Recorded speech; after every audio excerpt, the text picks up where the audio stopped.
اب کنور دل شاہ صاحب یہاں پہ ایک میں نقطہ آپ سے پوچھنا چاہ رہا ہوں، کیونکہ آپ قانون بھی سمجھتے ہیں، میں آپ کے کالم پڑھتا ہوں، اس میں آپ بڑی قانونی بحثیں بھی کرتے ہیں. یہ جو احمد بلال محبوب صاحب ہمیں بتا رہے ہیں، تو اب اگر شہباز شریف صاحب جو ہیں وہ مان لیتے ہیں عمران خان کی بات اور اسی سال الیکشن اناؤنس ہو جاتا ہے اکتوبر یا نومبر میں، تو کوئی آدمی جو ہے، کوئی وکیل، کوئی صحافی، کوئی عام شہری، وہ عدالت میں ایک پٹیشن فائل کر دیتا ہے کہ جی یہ 2021 میں پچھلے سال عمران خان نے کونسل آف کامن انٹرسٹ میں وعدہ کیا تھا کہ پہلے مردم شماری ہوگی پھر الیکشن ہوگا، اور کونسل آف کامن انٹرسٹ ایک آئینی ادارہ ہے، تو یہ جو الیکشن اناؤنس کیا گیا ہے اکتوبر نومبر میں یہ غیر آئینی ہے، تو کیا ہوگا؟ پھر ایک نیا بحران نہیں پیدا ہو جائے گا؟ اسی بنیاد پر ہم میر صاحب چیف الیکشن کمشنر نے 16 خط لکھے پرائم منسٹر صاحب کو. یہی پوائنٹ جو احمد بلال صاحب پیش کر رہے ہیں کامن انٹرسٹ کے بارے میں، مردم شماری کے بارے میں. اس کے بعد انہوں نے یہ بھی کہا کہ جو ہمارا آئین کا آرٹیکل 51 میں جو ہم نے جو 2018 کے انتخابات کروائے تھے وہ ہم نے پروویژنل سینسز کی نوٹیفیکیشن پہ کروائے تھے، تو میں یہ لکھا ہوا تھا کہ آئندہ انتخابات جو ہوں گے وہ فائنلی، جس پہ اشارہ انہوں نے کیا احمد بلال صاحب نے، فائنلی جو ہوگا نوٹیفیکیشن مردم شماری کا اس کی بنیاد پر آپ کے انتخابات ہوں گے.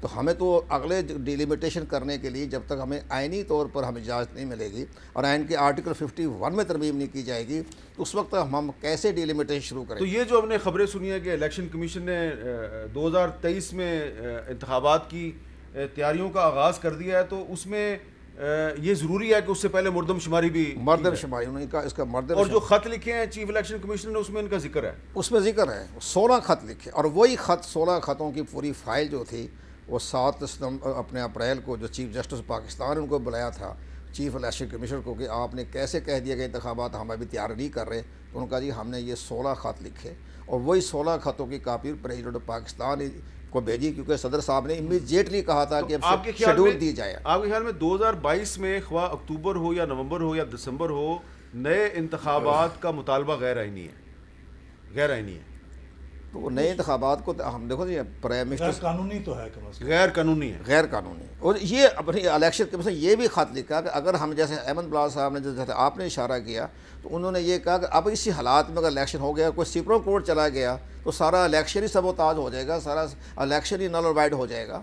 جب تک آپ آئینی ترمیم نہیں کر لیں گے، ساری بات نہیں کر لیں گے، تو ہم کیسے آگے بڑھیں؟ اچھا، خط کا جواب ہی نہیں دیا. ان کی حکومت کا بھی مطالبہ تھا. اچھا مردم شماری مدثر صاحب، یہ آپ ایگری کرتے ہیں ان دونوں کی رائے سے؟ دیکھیں الیکشن کمیشن جو ابھی ڈیلیمیٹیشن کر رہا ہے وہ آئین میں ون ٹائم ایکسیپشن تھی کہ 2018 کے الیکشن پروویژنل ڈیٹا کی بنیاد پر ہو جائیں گے، لیکن کیونکہ اس کی بنیاد پہ اگر ارلی الیکشن کال ہوتے تو ان ڈیلیمیٹیشنز کی بنیاد پہ نہیں ہو سکتے تھے، اس لیے اب وہ آفیشلی پبلش ہو گیا. اس لیے الیکشن کمیشن تو اپنی تیاری تو کر رہا ہے کہ اگر ارلی الیکشن ہو تو اگست کے بعد کم از کم ڈیلیمیٹیشن کا مسئلہ آ لینا ہے. لیکن اگر سینسس ہو جاتا ہے اور آفیشلی پبلش ہو جاتا ہے، جس طرح کہا جا رہا ہے کہ دسمبر میں ہو جائے گا، پھر ڈیلیمیٹیشن سیٹس کی ایلوکیشن بھی نہیں ہوگی. کانسٹیٹیوشن میں غالباً آرٹیکل 51(5) ہے کہ پروونسز کی کتنی سیٹس ہوگی، ڈیلیمیٹیشن کا پروسیس بھی دوبارہ کرنا پڑے گا. لیکن فی الوقت اگر سینسس نہیں ہوتا اور ارلی الیکشن کال ہو جاتے ہیں تو الیکشن کمیشن یہ جو ڈیلیمیٹیشن 2018 کی ہوئی ہے اس پہ نہیں کر سکتا تھا، یہ نئی ڈیلیمیٹیشن پہ کروا سکتا ہے الیکشن. آپ کے خیال میں اگر الیکشن ہو جاتا ہے 2022 میں اسی سال، اگر وہ غیر قانونی نہیں ہوگا؟ غیر قانونی نہیں ہوگا. اچھا، یعنی آپ ان دونوں سے اتفاق نہیں کرتے؟ سینسس سے پہلے اگر ہو جاتا ہے، سینسس سے پہلے اگر ہو جاتا ہے تو سینسس کے نتائج آنے سے پہلے اگر ہو جائے تو پھر غیر قانونی نہیں. تو سینسس کے نتائج کب تک متوقع ہیں؟ دسمبر میں. دسمبر میں؟ اور نومبر میں بھی آ سکتے ہیں. تو اگر وہ نومبر میں آ جائیں، یہ زیادہ پولیٹیکل مسئلہ ہے. جس طرح آپ لوگوں نے کہا کہ ایم کیو ایم کی ان کی انڈرسٹینڈنگ جو بھی گورنمنٹ میں آنے کی اس میں سینسس شامل ہے اور سی سی آئی کے ڈیسیشنز بھی ہیں. یہ پولیٹیکل انڈرسٹینڈنگ ضرور ہے اور سینسس یقیناً ہونا بھی چاہیے. جو 2018 کا سینسس تھا اس کی کنٹروورسیز ابھی تک انریزالوڈ ہیں، بلوچستان میں بھی انریزالوڈ ہیں. جو 2018 کا سینسس ہے اس کے کچھ نتائج اگر نومبر دسمبر تک آ جاتے ہیں اس کے بعد الیکشن ہو سکتا ہے. اگر آفیشلی پبلش ہو گیا تو ڈیلیمیٹیشن بھی نہیں ہوگی.